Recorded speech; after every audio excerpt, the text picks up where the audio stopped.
వారాహిదేవి జ్యోతిష్యాలయం విద్య, ఉద్యోగం, వ్యాపారం, పెళ్లి, ఆరోగ్యం, సంతానం, భార్యాభర్తల మధ్య గొడవలు, అత్తాకోడల మధ్య గొడవలు, ప్రేమించి మోసపోవడం, స్త్రీ పురుష వశీకరణం, ధనం నిలవలేకపోవడం, మీకు ఎటువంటి సమస్యలైనా 24 గంటల్లో పరిష్కారం లభించబడును. నెంబర్ 1 వశీకరణ స్పెషలిస్ట్ కేరళ తాంత్రిక్ గురువు గారు పూజారి పండిత్ పవన్ నంబూద్రి గారు.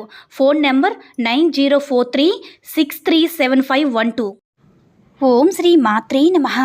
ఓం శ్రీ వారాహిదేవి నమః. అమ్మవారి భక్తులందరూ కూడా నమస్కారం అండి. అమ్మవారి ఆశీర్వాదంతో, ఆ తల్లి చల్లని చూపుతో అందరూ కూడా సుఖంగా, సంతోషంగా, అష్టైశ్వర్య ఆరోగ్య అభివృద్ధితో ఉండాలని మనస్ఫూర్తిగా కోరుకుంటూ ఈరోజు ఈ వీడియోని మొదలు పెడుతున్నాను. ఈరోజు వీడియో ఏంటంటే, మనం ప్రతిరోజు కూడా అమ్మవారి యొక్క మంత్రాలు, స్విచ్ వర్డ్స్, ఏంజల్ నెంబర్స్ చెప్పుకుంటూ ఉన్నాం కదా. మన కష్టాలు తీరడానికి, మన ఆర్థిక సమస్యలు తీరడానికి ఏవైతే పద్ధతులు ఉన్నాయో అవన్నీ కూడా మనం పాటిస్తూ ఉన్నాము, చూస్తూ ఉంటాము. అలాంటిది ఈ రోజు కూడా మనం ఒక విషయాన్ని చెప్పుకోబోతున్నామండి. అదేంటంటే లా ఆఫ్ అట్రాక్షన్. ఒక వర్డ్ గురించి, ఒక స్విచ్ వర్డ్ గురించి, ఒక పదం గురించి ఇప్పుడు మనం తెలుసుకోబోతున్నాము. అంటే లా ఆఫ్ అట్రాక్షన్ అంటే ఏంటి, స్విచ్ వర్డ్స్ అంటే ఏంటి అనేది ఈరోజు మనం వీడియోలో వివరంగా తెలుసుకుందాము. చాలామంది కూడా తెలియని వాళ్ళు కూడా ఉంటారండి. కానీ ఇంతకుముందు చెప్పిన పద్ధతులు కానీ ఉపయోగించుకొని చాలా ప్రయోజనం ఉందక్క, మేము అనుకున్న పనులు అనుకున్నట్లుగా జరుగుతున్నాయని చాలామంది కూడా కామెంట్స్లో పెడుతున్నారు. అయితే లా ఆఫ్ అట్రాక్షన్ అంటే ఏంటి అంటే, మనం మంత్రాలు అనేది ఎలా అయితే చదివి అమ్మవారి దగ్గర నుంచి, మనము దేవతల దగ్గర నుంచి అయితే మన ఆశీర్వాదం అనేది మనకి లభిస్తుందో, అలాగే లా ఆఫ్ అట్రాక్షన్ అనే విషయాలు కూడా చాలామంది కూడా ఫారెన్లో ఉండేవారు ఇది మనకి పాటిస్తారనమాట.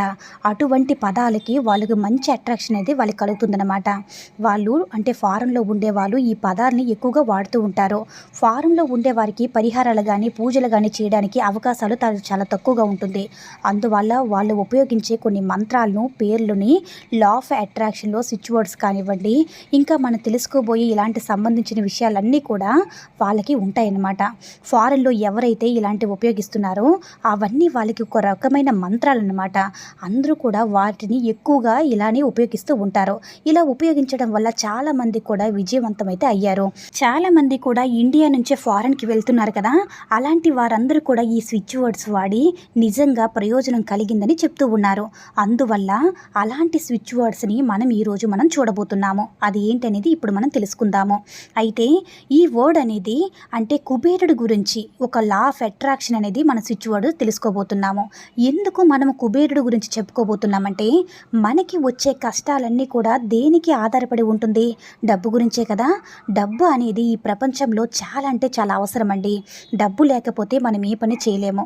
మనకి డబ్బు అనేది ఎంతో అవసరం కాబట్టి మిగతా అవసరాలన్నీ కూడా, అంటే మిగతా విషయాలన్నీ ఎలా అయితే అవసరమో వాటన్నిటికన్నా ముఖ్యంగా మనం ఎక్కువగా ఇబ్బంది పడే విషయం ఏంటంటే డబ్బు గురించి.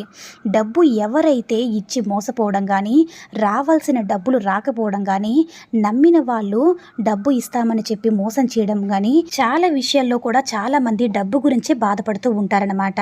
అయితే చాలామంది కూడా మన కామెంట్లో ఏం చెప్తున్నారంటే, అక్క ఒక ఆవిడికి నేను డబ్బు అయితే ఇచ్చాను, ఆ డబ్బు అనేది ఆవిడ నుంచి నాకు ఎలా అయినా సరే వచ్చేటట్టు చూడక్క, ఏదైనా మంచి పరిహారమైనా ఏదైనా నాకు చెప్పక్క అని మనకి కామెంట్స్ కూడా చేస్తున్నారు. మనం సంపాదించిన డబ్బు కాబట్టి మనం ఖచ్చితంగా మన దగ్గరికి వస్తుంది. ఒక న్యాయమైన విషయం గురించి ఏదైనా మన మంత్రాలను ఉపయోగిస్తూ ఉంటాం కదా, ఖచ్చితంగా మనకి ఫలితం అనేది ఉంటుంది. ఇంకా ఆ పదం ఏమిటంటే కనుక, ఆ పదం ఎన్నిసార్లైనా రాసుకోవచ్చు. ఎన్నిసార్లని రాయాలని ఏమీ లేదు. ఒక నోట్బుక్ తీసుకోండి. నోట్బుక్ తీసుకుని దాన్ని ఒక గ్రీన్ కలర్ పెన్నుతో రాయాలన్నమాట. ఇప్పుడు చెప్పుకోబోయే మంత్రం కుబేరుడికి సంబంధించిన మంత్రం. ఆ కుబేరు స్వామిని తలుచుకొని ఆయనకి ఇష్టమైన గ్రీన్ కలర్ అంటే ఆకుపచ్చని పెన్ననే వాడాలన్నమాట. ఆయన తలుచుకొని రాస్తూ, మనకి వారాహి అమ్మవారి ఆశీర్వాదం కూడా మనకి అవసరం కాబట్టి, మనకి ఎటువంటి లక్ష్మీ కటాక్షాన్ని మనకు కలగాలన్నా సరే అమ్మవారు మనకు సహాయపడుతూ ఉంటారు. అందువల్ల అమ్మవారిని మనం నమ్మి మనం కుబేరు స్వామిని వేడుకుంటూ ఇప్పుడు స్క్రీన్ మీద చూపించే ఈ పదాన్ని కనుక మనం రాసుకోగలిగితే ఎన్నిసార్లైనా సరే రాసుకోవచ్చు. తెల్లవారు లేవగానే మీరు బ్రష్ చేసుకోవాలని ఏమీ లేదు. మొదటిగా లేచి భూమి మీద కాలు పెట్టేటప్పుడు భూమాతను మనం కదులుకుని లేస్తూ ఉంటాం కదా, అయితే చేతులు నమస్కారం అంటే చేతులు చూసుకొని మనం నమస్కారం చేసి ఎప్పుడైతే లేస్తామో మొదటి పని మనం ఏం చేయాలంటే మంచం మీద మట్టుకుని కూర్చుని రాయకుండా లేవగానే ఎక్కడైనా కూర్చుని రాయండి. ఎన్నిసార్లు రాయాలనిపిస్తే అన్నిసార్లు రాయండి. ఆకుపచ్చని పెన్నతోనే రాయాలన్నమాట. దీనికి ఎటువంటి నియమాలనేవి ఉండవు. ఇక పీరియడ్స్ టైంలో రాసుకోవచ్చా అనేవాళ్ళు, నాన్ వెజ్ తినేవాళ్ళు ఇవన్నీ కూడా పాటించాల్సిన అవసరం లేదు. ఇది శక్తివంతమైన అమ్మవారి పాటించే మంత్రాలు అవన్నీ కూడా పాటిస్తాం కదండి. ఇటువంటి సిచ్యువర్స్ కానీ, లా ఆఫ్ అట్రాక్షన్ కానీ, పద్ధతులు కానీ, నియమాలు కానీ ఏవి పాటించాల్సిన అవసరం లేదు. ఇంకా ఎన్ని రోజులు రాయాలంటే ఒక్కసారి రాసి చూడండి ఫ్రెండ్స్. మీకు ఒక్క రోజులోనే ఫలితం చూసామని చాలామంది కూడా చెప్తూ ఉన్నారు. కాబట్టి మీ సమస్య కోరిక ఏదైనా తీరితే ఒక్క రోజులో తీరితే రాసుకున్నా పర్వాలేదు, లేదంటే 2 రోజులు రాయండి. అలా మీరు 2 రోజులు రాసినప్పుడు ఫలితం అనేది తప్పకుండా మీకు కనిపిస్తుంది. మళ్ళీ ఇంకా రాయాలి అని మీకే అనిపిస్తుంది అనమాట. ఎందుకంటే డబ్బు అనేది మనకి ఎప్పుడు కూడా అవసరం అవుతూనే ఉంటుంది. ఏదో ఒక విధంగా డబ్బు సంపాదించాలి, దానికి తగ్గ ప్రతిఫలమే మనం ఎదురు చూస్తూ ఉంటామన్నమాట.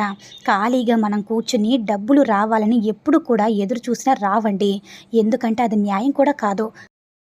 మనం ఎప్పుడు కూడా కష్టపడుతూ ఉంటామో, అలాంటప్పుడు కష్టపడుతూ ఉండి ఇలాంటి చిన్న పరిహారాలు కనుక చేసుకున్నట్లయితే, అమ్మవారికి నమ్మకంతో పూజ చేసుకుని ఇలా చిన్న పరిహారాలు కనుక చేసుకున్నట్లయితే తప్పకుండా మీకు కష్టపడేటటువంటి వచ్చేటటువంటి ధనం అనేది మీ ఇంట్లోనే నిలుస్తుందన్నమాట.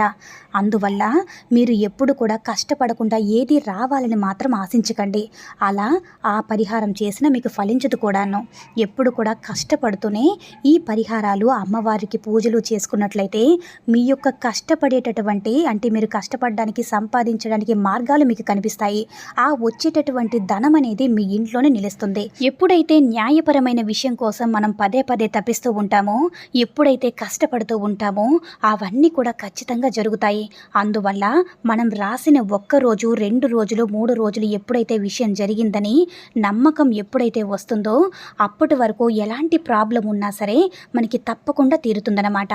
ఆ స్విచ్ వర్డ్ ఏంటి అంటే కుబేరా షిప్ సర్ప్రైజ్ అని మీరు ఎన్నిసార్లు రాయగలిగితే అన్నిసార్లు రాయండి. ఆ మంత్రం అంటే ఆ స్విచ్ వర్డ్ ఏంటి అంటే Kubera ship surprise, Kubera ship surprise, Kubera ship surprise అనే ఈ మంత్రాన్ని లేదంటే ఆ స్విచ్ వర్డ్ని మీరు ఒక పేపర్ని తీసుకొని ఎన్నిసార్లు రాయాలనుకుంటే అన్నిసార్లు ఆకుపచ్చని కలర్తో రాస్తే చాలా అద్భుతమైనటువంటి ఫలితం అయితే వస్తుందన్నమాట. ఇది హోరా టైంలో కానీ లేదంటే ఉదయం లేవగానే కానీ మీరు ఈ పని చేశారంటే మీ యొక్క కోరికని మనసులో తలుచుకొని, అమ్మవారిని మనసులో తలుచుకొని ఒక పేపర్ పైన అయినా సరే, లేదంటే మీరు మెడిటేషన్ చేస్తారు కదా, మీరు పేపర్ మీద రాస్తూ ఊహించుకున్నట్లుగా మీ మైండ్లో కానీ ఈ యొక్క మంత్రాన్ని మీరు అనుకున్నట్లయితే, ఈ స్విచ్ వర్డ్ని మీరు అనుకున్నట్లయితే తప్పకుండా మీరు అనుకున్నట్లుగా తప్పకుండా జరుగుతుంది. ఎలాంటి కోరికైనా సరే, ఏ సమస్య అయినా సరే అనుకునేటట్లుగా ఆ కుబేర స్వామి తప్పకుండా మన యొక్క ఆర్థిక కష్టాలు సమస్యలన్నీ కూడా తీరుస్తారు. కాబట్టి అమ్మవారిపై నమ్మకంతో చేస్తూ కుబేర స్వామిని అంటే మంత్రాన్ని తలుచుకుంటూ, స్విచ్ వర్డ్ తలుచుకుంటూ మీరు చేస్తూ ఉండాలన్నమాట. ఇలా చేస్తూ ఉండి అమ్మవారి యొక్క ఆశీర్వాదం పొంది సంతోషంగా జీవించండి. ఈ వీడియో కనుక నచ్చినట్లయితే మరికొంతమంది అమ్మవారి భక్తులకు రీచ్ అయ్యేలా షేర్ చేసి లైక్ చేయండి. అలాగే మన ఛానల్ని ఎవరైనా మొదటిసారిగా చూస్తున్నట్లయితే తప్పకుండా సబ్స్క్రైబ్ చేసుకుని మాకు కొంచెం సపోర్ట్ చేయండి. సర్వే జన సుఖినో భవంతు. ఓం శ్రీ మాత్రే నమః. ఓం శ్రీ వారాహిదేవ్యే నమః.